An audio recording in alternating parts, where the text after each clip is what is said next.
I'm sorry, but why are you guys being cute? Hello? Are you only the sweetest? Are you only the sweetest? You're only the cutest, hey? Yeah. Hey, one little boy, please. You're so adorable. I can eat your faces. Yes, yes.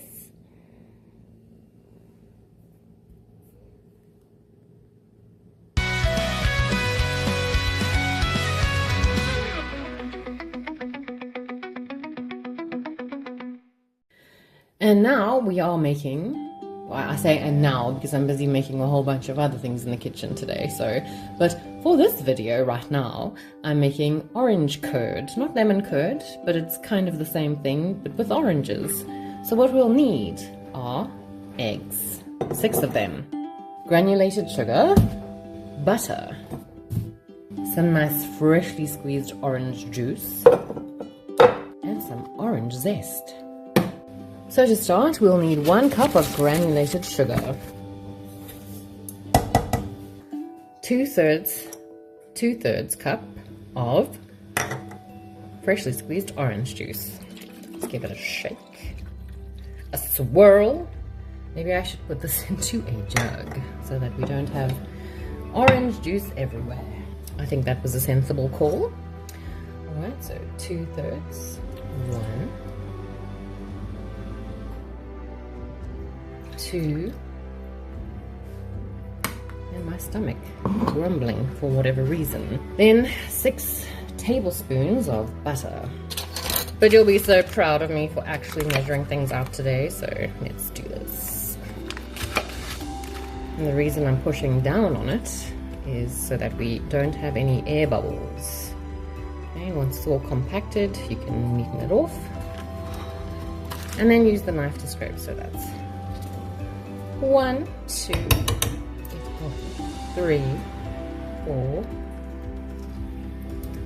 5, and 6.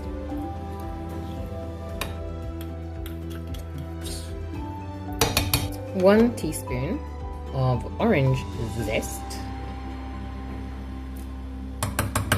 And last but not least, the eggs. So, because of the other recipe I'm making today, I need 2 egg whites separate, and then we need 6 egg yolks for this 1.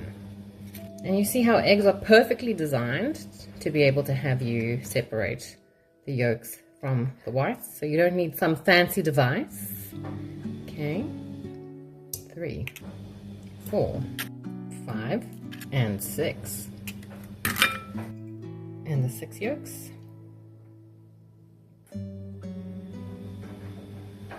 Make sure you get them all out. I don't know why this is being foolish.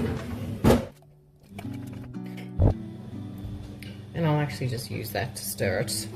And now I'm going to put the plate onto a high heat so that we can bring it to the boil. Once it's at the boil, we want to keep it sort of simmering for another 3 minutes after the fact. And I have decided to change utensils. Mostly because I remembered that the egg actually needs to be continuously stirred, otherwise it will cook. And the butter is in here to help prevent that from happening a little bit, but still, if you're going to leave it stationary for too long, you're going to end up cooking the egg yolks if you're not stirring. Okay, and as you can see, the butter has melted.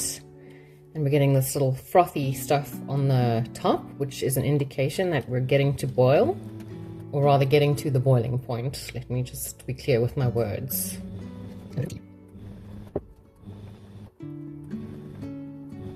That orange smell is absolutely incredible. And we're getting very close to the boil. You can hear those bubbles trying to force their way up. I'm just going to ramp up the mixing. Okay, now we can see that it is boiling. I'm actually going to turn the plate off entirely. And then I'm going to do our 3 minutes. Please function. Thank you, 3 minutes. If it gets too hectic with the boil, what I find actually helps is that you keep it on the plate, but kind of at an angle, so that the full plate's heat is not touching the bottom of the saucepan. And we just keep stirring. Under normal circumstances, 3 minutes doesn't usually feel like it takes all that long, except for when you're cooking. And time is up. So now I'm going to remove this from the heat and let it settle so that it's not bubbling and broiling. And now that the orange curd has settled a little bit, I'm going to put it into this bowl. So I'm just going to give it a little bit of a stir and then get rid of this beater.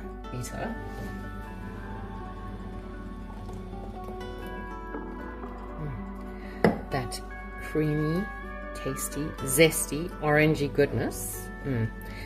And curd is very versatile. You can use it for so many different things.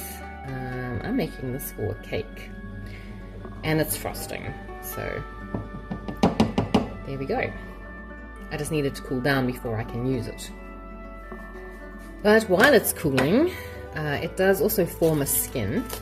So the way to circumvent that skin from forming is to cover it in cling film. Cling wrap, whatever you call it.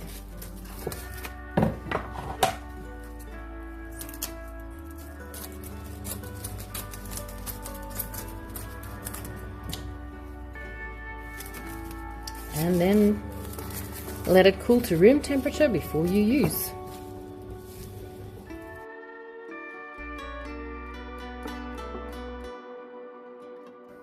And now to make some ganache. So this is one of the simplest things that you can make.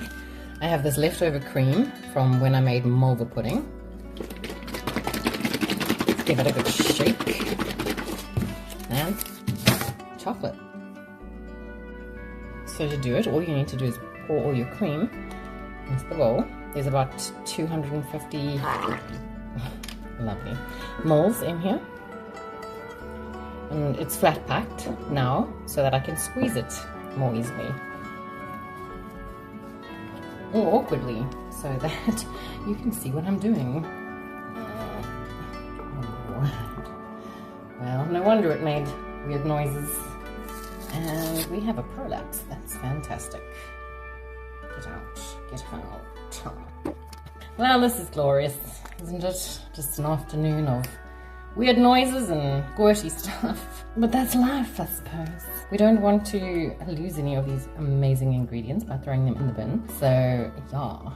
Now, because this is a bit thick, I'm going to use the tiny whisk just to get it all the same consistency. And I'm going to pop this into the microwave for a very short period of time, because if you make cream too hot, like in the microwave or even on the stovetop, it separates. We don't want that. Okay, I'm putting it in for 15 seconds to see what that does. In the meantime, break up your chocolate. And you can do it in the wrapper. So it's easiest to go down the center line. And then just break the pieces into the bag. I prefer using Cadbury's. It just has a richer, creamier flavor. The only time where Nestle, I suppose, trumps Cadbury's is when it comes to Kit Kats and Tex. I think they make Tex as well. And I think Nestle also makes Aero. And those are all amazing. But when you want that rich chocolatey flavor, please just break properly. Especially when you're baking, I feel Cadbury's is the better bet. If you're American and watching this video, I don't know what chocolate you'll use. I saw a video the other day of someone with a semi-melted Hershey's bar, and it was literally floppy. It was like plastic. It was the weirdest thing I've ever seen. Let me get that cream. Okay, no, that's still cold. So I'm putting that in for another 20 seconds. And usually about 200, I wouldn't say 250 mils of cream, I'd say 200 mils of regular cream. And 3 slabs of chocolate is the right size. And by 3 slabs of chocolate, 1 slab is 80 grams.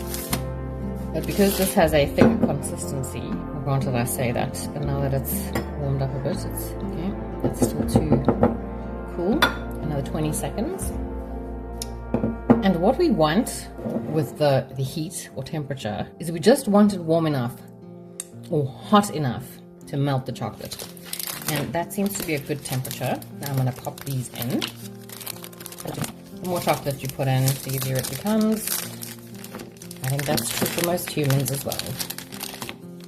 I say that as someone who is not really a fan of chocolate, but most other humans. We start the process of just mixing it in, and as you churn it about, the chocolate will organically melt into the cream.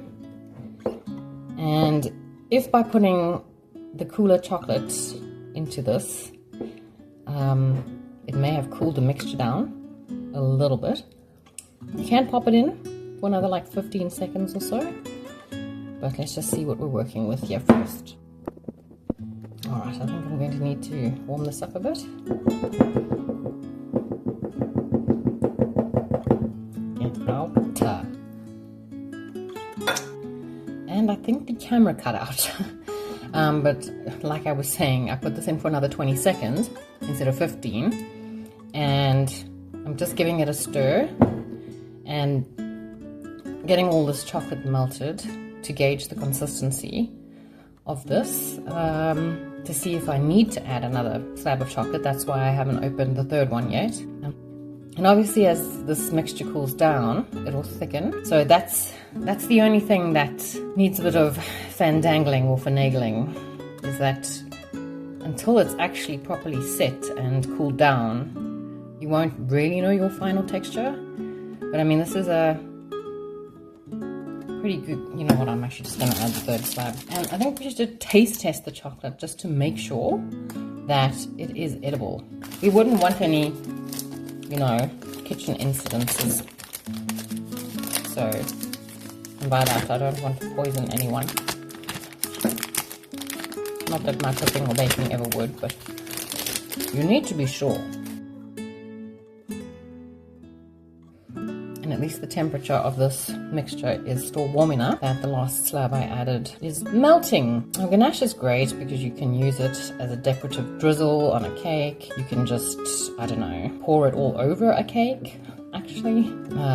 Use it as the center filling on a cake. Put it in the middle of cupcakes. Like, you're only limited by your imagination. Let's put it that way. Okay, and once everything is well mixed, and we lift this beater and not have chunky things, please, just melt now. So gorgeous. Now I'm going to set this aside so it can cool down. And that's chocolate ganache.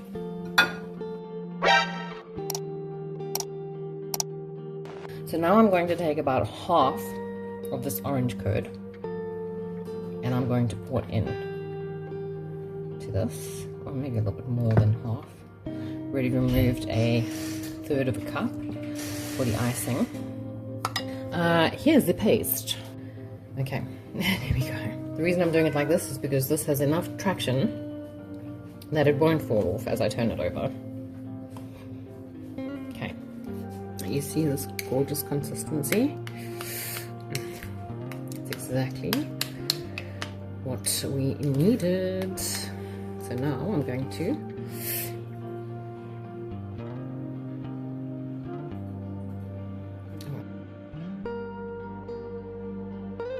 I'm beginning to think that maybe I should make the dam walls a little higher. Now I'm going to go in with the chocolate ganache.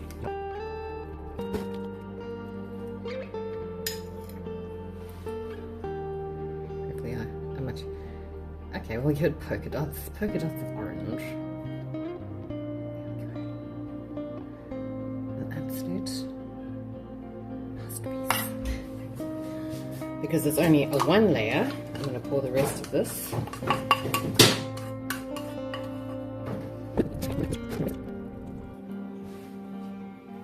So now I'm going to take about half of this orange curd, and I'm going to pour it in to this, or maybe a little bit more than half. Already removed a third of a cup for the icing. Here's the paste. Okay, there we go. The reason I'm doing it like this is because this has enough traction that it won't fall off as I turn it over. Okay, you see this gorgeous consistency? It's exactly what we needed. So now I'm going to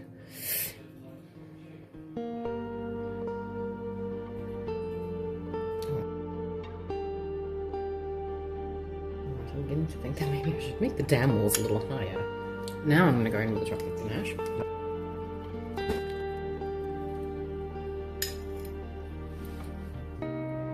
Hopefully how much? Okay, well, you had polka dots of orange. Okay. An absolute masterpiece. Because it's only a one layer, I'm going to pour the rest of this.